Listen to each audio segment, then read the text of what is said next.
జై శ్రీమన్నారాయణ. జయ శ్రీమన్నారాయణ. మీ పనిపత్తులు అందరికీ పండగ పైన అనుమానం ఉందండి. మరి ఈ హోలీ పండగ రేప ఎల్లుండ అంటే మంగళవారం రోజు జరుపుకోవాలా, బుధవారం రోజు జరుపుకోవాలా అని చెప్పేసి అందరూ కూడా అగమ్య గోచరంలో ఉన్నారు. మరి ఈ హోలీ పండగను అసలు శాస్త్ర ప్రకారంగా ఎప్పుడు జరుపుకోవాలి అన్నట్లయితే, మా తాత కాలం నుంచి కూడా, నా చిన్నతనం నుంచి కూడా నేను చూసుకొస్తున్న నా సొంత ఎక్స్పీరియన్స్ ఎంబడి చెప్తున్నానండి. చతుర్దశి, ఏ రోజైతే చతుర్దశి ఉంటుందో ఆ రోజు నాడు కామదహనం చేస్తారు. పౌర్ణమి రోజు హోలీ ఆడడం జరుగుతుంది.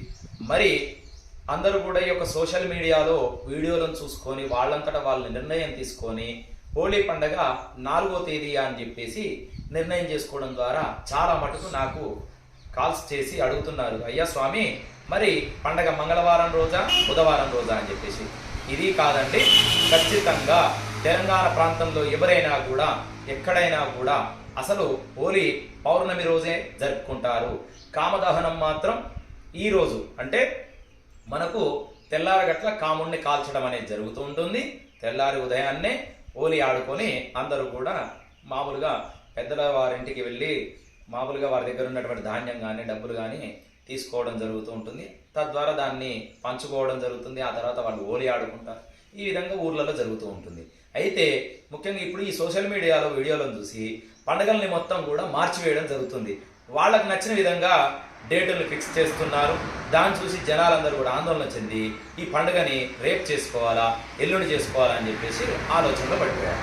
ఖచ్చితమైనటువంటి నిర్ణయం ఏమనగా అంటే చతుర్దశి నాడు కామదహనం, తెల్లారి పౌర్ణమి రోజు హోలీ పండుగ. కావున ఈ వీడియో చూస్తున్న ప్రతి ఒక్కరు కూడా మీకు తెలిసిన అందరికీ కూడా తెలపండి. ఖచ్చితంగా చతుర్దశి నాడేమో కామదహనం జరుగుతుంది, పౌర్ణమి రోజు పండుగ జరుగుతుంది అని చెప్పేసి నిర్ణయం జరిగింది. ఇదే విధంగా పూర్వకాలం నుంచి కూడా వస్తుంది.